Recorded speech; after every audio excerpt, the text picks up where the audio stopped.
Pourquoi beaucoup de sunnites dans le monde se sont réjouis de la mort de Hassan Nasrallah, l'ancien secrétaire général du Hezbollah libanais?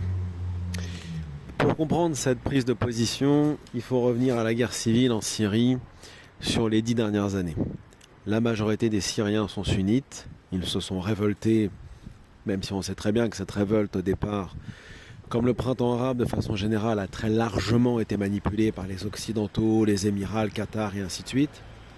Mais une fois que la population s'est faite tirer dessus par l'armée et les services de sécurité d'Assad, les Syriens n'avaient plus le choix que de se battre et de poursuivre leur révolution, ce qui est tout à fait compréhensible.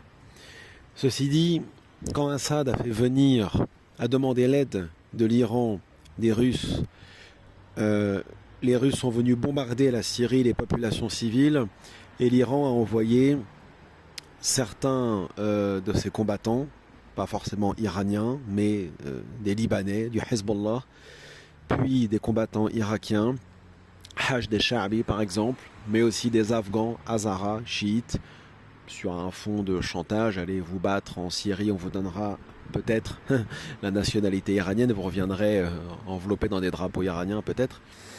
Bref, et ces gens sont venus en Syrie comme des colons, comme des étrangers pour massacrer la population syrienne sunnite. Pendant des années, Hassan Nasrallah, qui était quand même apparu aux yeux du monde musulman jusqu'à 2006 comme un leader, comme une figure importante de la résistance soi-disant contre Israël, le sionisme et ainsi de suite. Tout cela s'est évaporé à partir du moment que sa milice s'est engagée en Syrie et a participé de manière sectaire au massacre de la population syrienne. Seulement une minorité désormais de sunnites dans le monde, de musulmans on va dire, y compris même au sein de la communauté chiite, soutiennent Hezbollah, l'Iran et ses proxys.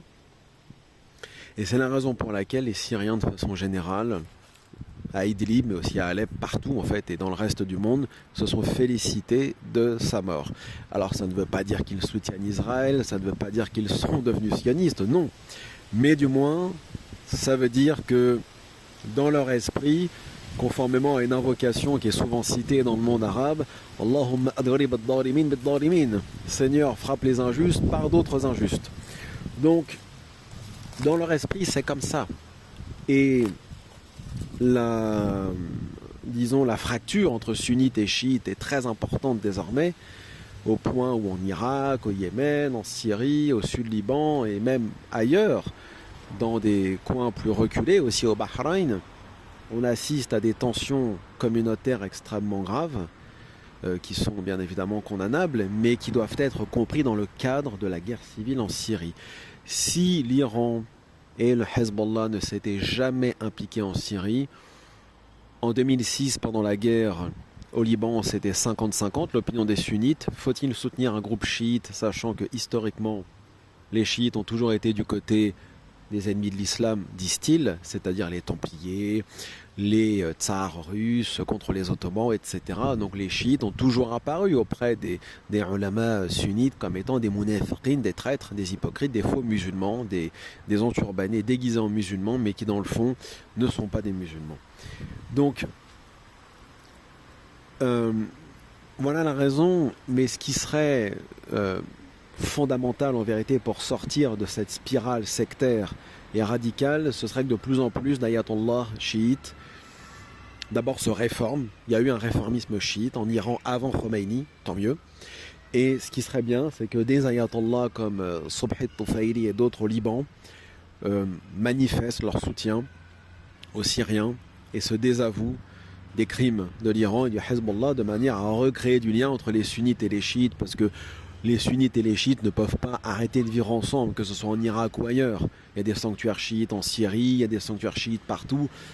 Il va falloir à un moment donné que ces populations réapprennent à vivre ensemble.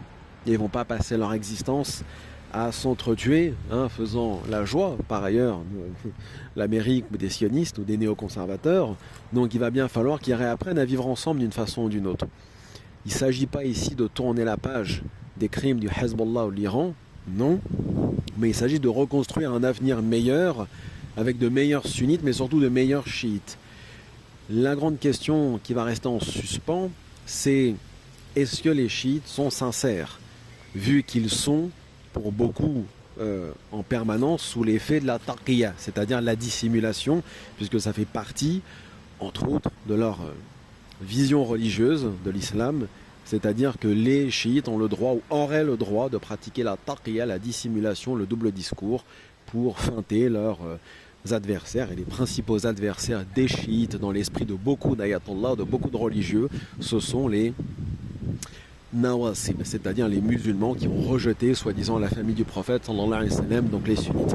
Donc ça reste une grande question et aussi longtemps que les chiites seront sur un logiciel assez sectaire et très particulier, validant la wilayat de Ali, validant la wilayat al-faqir, validant le takfir des compagnons, etc. Comment faire pour évoluer? Donc ce sont des questions très graves et des questions existentielles aussi et des questions d'avenir pour reconstruire justement un avenir meilleur entre les sunnites et les chiites, incha'Allah.